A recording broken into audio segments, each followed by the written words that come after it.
I saw you say in an interview recently that you didn't see the clip with him and Theo Von talking about his past. I'm wondering if you have seen it since, and if so, what was your reaction? Not necessarily to him getting emotional, but him saying like, hey, there are certain things that you shouldn't talk about and there are certain lines you shouldn't cross, when he has been the one crossing a lot of those lines, not only with opponents, but with the likes of Ian Gary, people who he's not fighting, who aren't even in his weight class. So your reaction when at least you may have heard, read, or seen any of that?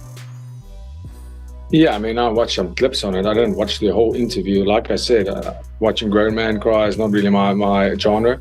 But yeah, I think what I said is I'm glad he got it out. I hope it's the end of it. He had a lot to say about Khalil Roundtree, right? And he said how weak of a man Pereira male Khalil is for crying. He did the exact same thing, just on a bigger stage. And not talking about somebody's wife.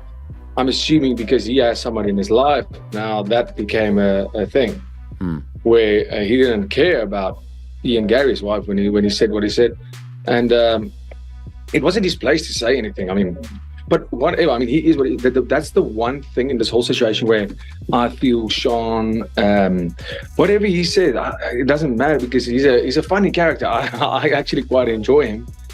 Is the hypocrisy is what made me. That was the one area where people could lose respect for Sean Strickland, because he's always unapologetically himself. But as soon as he got his own medicine, as soon as he was on the receiving end for the very first time, when I got on that mic, we saw him backpedal and trying to play the sympathy. God, he wanted sympathy. He was acting like he had that victim mentality immediately. Can't do that if you say the things you say. Talking about people who can't dodge buses on somebody who died, a fighter who died. So is that not over the line? So you, Mr. Moral Compass, doesn't decide where the line is. He doesn't have the right to decide where that line is. And now all of a sudden the line is where he wants it to be. No, I don't think so. And that's what I said. The one thing where, like I said, I have a lot of respect for him. I'm actually quite fond of Sean Strickland. The one thing is the hypocrisy that you can go and say, listen, this is not the way to go. You stick to your guns. Stick to trying to be a tough guy. That's what you can do.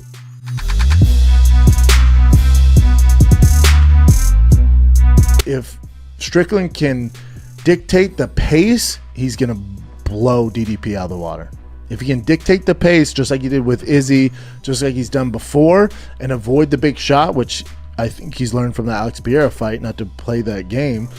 If he can control the pace, if he can continue to put DDP on his back foot, he's going to blow the doors off DDP. I do have Sean Strickland winning this fight. I have him win this fight. I think he can TKO him in the 4th round. Sean Strickland's been in much bigger fights, so all signs to me point towards Sean Strickland, unless he gets caught, which can definitely happen, but my money would be on Sean Strickland. I think we can show him a little more respect. I think just going, Izzy had a bad night, Strickland's not that good, that ain't going to work for me. The kid's damn good.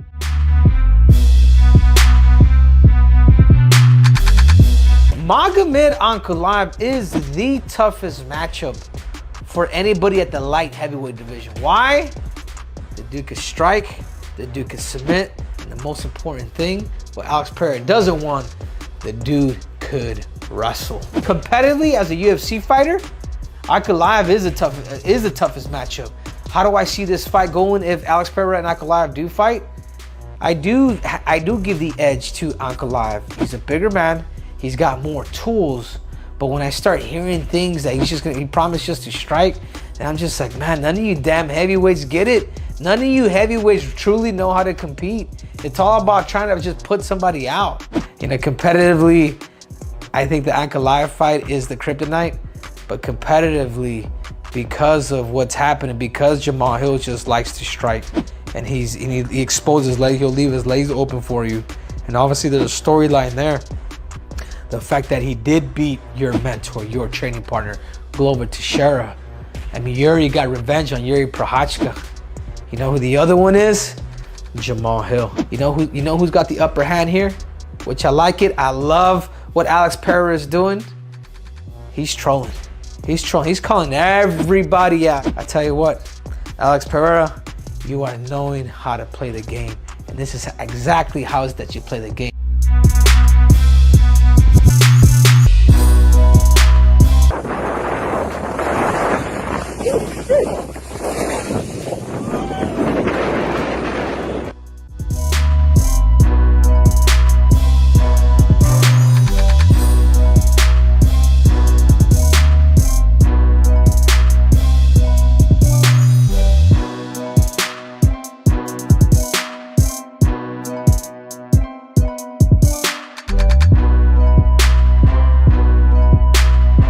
He is not stronger than me.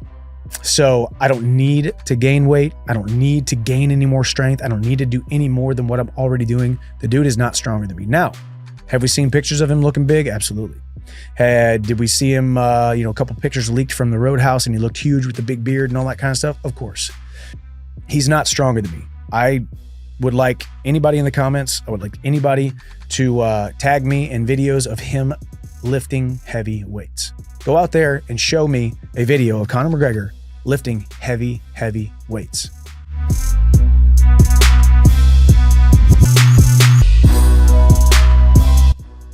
I actually looked before I actually got on this video.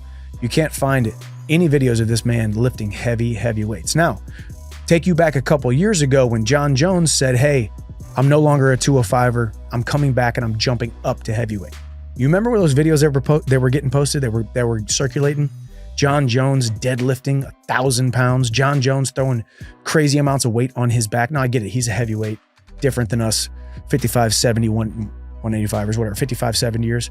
But I challenge you guys, find me one video of Conor out there lifting heavy weights. He's not stronger than me.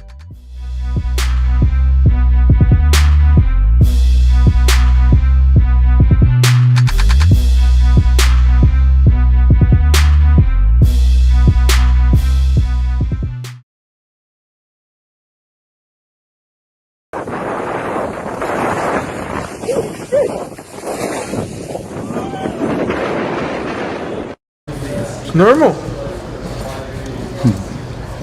It's normal. Come on, guys. It's normal. Don't have nothing. It's normal.